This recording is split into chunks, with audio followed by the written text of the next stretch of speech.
No? Sana ganyan pa rin kayo. Di nyo kayo makalimutan. Hindi po po yan na... Pag kinasal na to si Jomar at Carla, ha?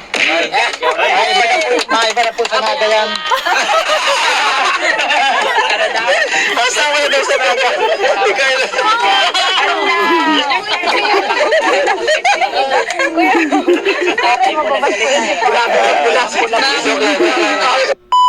Teka.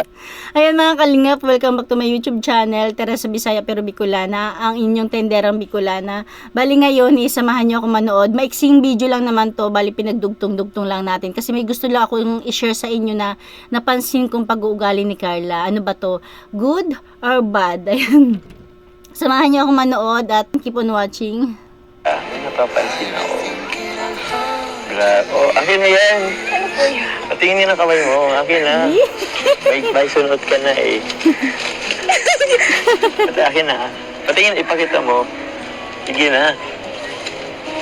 Isa. Wala po. Meron ako nakita. Ay, ka na. Akin na. Ay, si tatay. Diyan ako natutuwa kay Jomar pag dumadaan yung tatay. Akin na, patingin.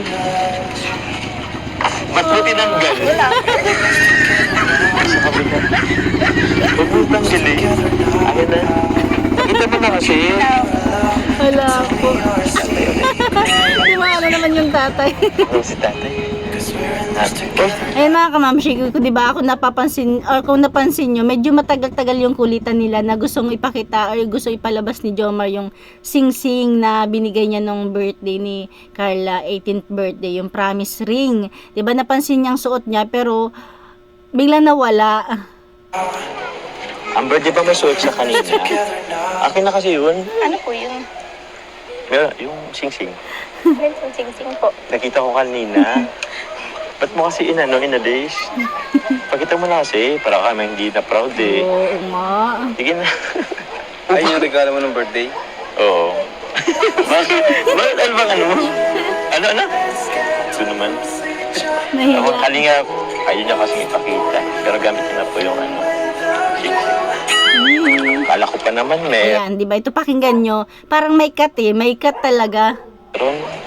Namalikmata lang siguro ako. Di ba sabi ni Jomar, akala ko po naman, nakita ko na parang binahindian niya, pero sa totoo lang, kahit tayong mga viewers, pwede nating i-rewind na talagang suot niya. Siguro talagang, siguro lang ha, parang ko lang, nakiusap si Carla na ayaw pa niyang i-expose, hindi pa siya ready na isa publiko, yung nararamdaman niya or gusto niyang sabihin, 'di ba? Kasi parang hindi pa sa tamang panahon, kaya ayaw muna niyang ipakita. Kaya ayan, binawi ni Papa Jom yung nakita niya kuno. Pero nakita naman talaga niya, nakita natin, pwede niyo i-rewind 'yun. 'Di ba? Andun yung talagang pagka-conservative niya, talagang dalagang Pilipina, 'di ba? Tapos iniisip niya yung sasabihin ng ibang tao. Ayan, continue pa tayo, meron pa. Wala pala. Ha? Parang kasi namalita ko siguro. Kaya 'di ba tingnan niyo, masyado siyang seryoso. In-expect ko lang na sinuot mo na. Pero mali pala ako. Anyway, alam mo kanila, labas naman tayo minsan, no?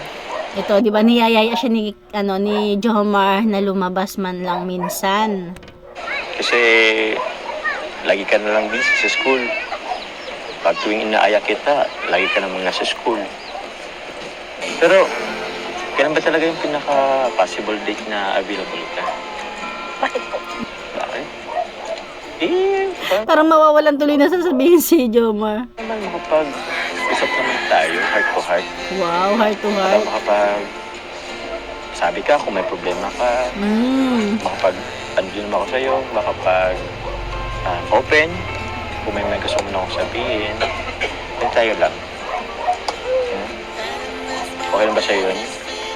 Parang lalim na iniisip ni Baby Carla natin Actually, meron. Meron? May gusto siyang sabihin kay Jomar. Ano kaya yun? Hindi mo naman sabihin sa akin. Tayo lang naman dito. Huwag lang po. Sa susunod lang. Ay, ano kaya yun?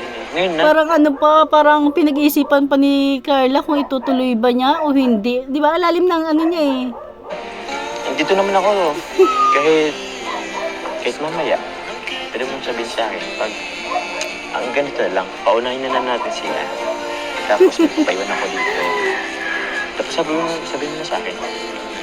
Parang na-miss tuloy natin yung ano, yung Carla na mahilig mag ano, yung tumawang nagpupusngak, yung parang tas pigil, di ba? Ngayon parang masyado siyang ang lalim kung ano bang iniisip ng ating Carla.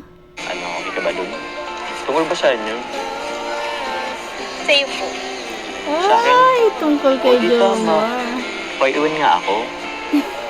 Tapos sabihin mo na lang sa akin. Ano, payag ka? Parang masyadong seryoso naman yung usapan nila. Parang heart to heart talk na to ah. Parang bigla akong kinabahan dun ha. Ano ba, kasagutin mo na ba ako? Baka naman babasa din mo ako. Yun lang. Merienda na muna po. Yun lang. Ganyan ka eh. Lagi mo na binabago yung topic. Akala mo talaga May hinanda po kasi dyan sila, mama. grabe ka. Handa. Pagkain na naman. Tapos magreklamo ka ng taba-taba ako. No? Sana ganyan pa rin kayo. Ayan, dito naman tayo. Hindi nyo kayo makalimutan. Hindi po Kuya Rab na... Pag kinasal na to si Jomar at Carla, ha? Wow. Maiba na po sa naga yan. Kasama na daw sa naga. Pansinin nyo dito yung reaction ni Carla.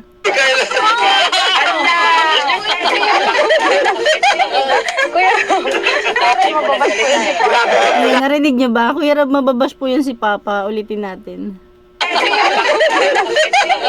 Kuya Rab, mababas po yan si Papa. Diba? Ano siya? Overprotective.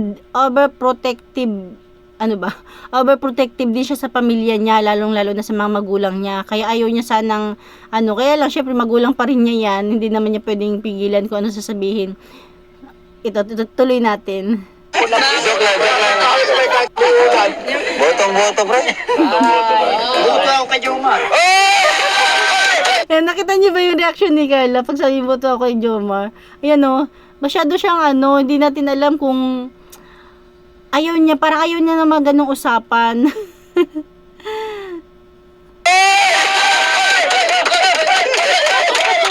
Habang tuwa-tuwa yung mga mga nasa paligid niya. Natutuwa rin naman siya, kaya lang nga iniisip niya na baka mabash yung magulang niya, 'di ba? Na okay lang din naman para sa amin, Carla, is okay na okay, 'di ba? Kasi bilang magulang, ganun din naman kasi kaysa makita ng mga magulang na kung kani-kanino makipag-date or makipag-partner, ang kalingap kilala na nila tatay, 'di ba? Lalo pa at andyan naman lagi ang kalingap. Kaya masasabi ko, napakabuting bata, napakabuting anak ni Carla. Siguro sa kanya okay lang na biro-biruin siya, pero pag magulang niya na, masyado siyang overprotective or pinoprotektahan niya ang mga magulang niya, ang pamilya niya. Ito, may pasilip ako sa inyo maiksing video. Ano sana ko? Ang sweet, diba? Talaga namang mabait na bata si Carla. Masasabi ko lang, pagpatuloy niyo yung dalawa, Jomar, Carla. Ayaw niya naman ganyan topic ko din, tatagilid siya. Happy ako. Happy ako para sa inyong dalawa. Kung ano Nakatagilid na siya. Na kahit siguro may feelings na siya kay Jomar, hindi talaga niya pinapakita o hindi niya pinapahalata. kung ano man halimbawa ang Yun, naawatin niya mama niya. mararating. Si Carla. Diba? Sabi, napansin ni Kalinga Prab, nahiya si Carla. Kung ano magiging desisyon ng anak ko, wala naman ako magagawa. Inawat niya yung mama niya. Wala naman ako magagawa. Joke lang po, joke lang. Salamat. Diba? Sabi ni Carla, joke lang po. Ayan lang mga kamamshi, yan lang ating kunting share, diba? Kahit papano is, andun pa rin talaga yung pagkadalagang Pilipina ni Carla na tama naman yun kasi kahit siguro hindi naman may kakaila, diba? Kahit sino naman siguro babae sa ginagawa ni Papa Jomar is talaga mahuhulog yung loob. Lalo pa sa katulad nila Carla, na mga simpleng dalaga sa probinsya na kung nagbabasa siya ng pocketbook, kung nanonood siya ng mga love story, na doon lang niya nakikita, ma-experience niya, talagang namang mahuhulog at mahuhulog ang loob niya. Kahit pa sabihing seri-seri lang yan, kahit pa sabihing hindi totoo yan, na pwede mapunta sa totohanan, di ba? Yun, parang napansin ko nga kay Carla is na masyado siyang overprotective sa magulang niya, conservative, di ba, kahit pa paano, dalagang Pilipina. Ayun, na good, ayan. Kayo mga kamamsya, nung masasabi nyo, di ba? Talaga namang talaga namang may case siya na maging madaming viewers, maraming sumusuporta. Ayun lang mga kamamshi, mga kalingap, thank you for watching. God bless you all and Jesus loves you.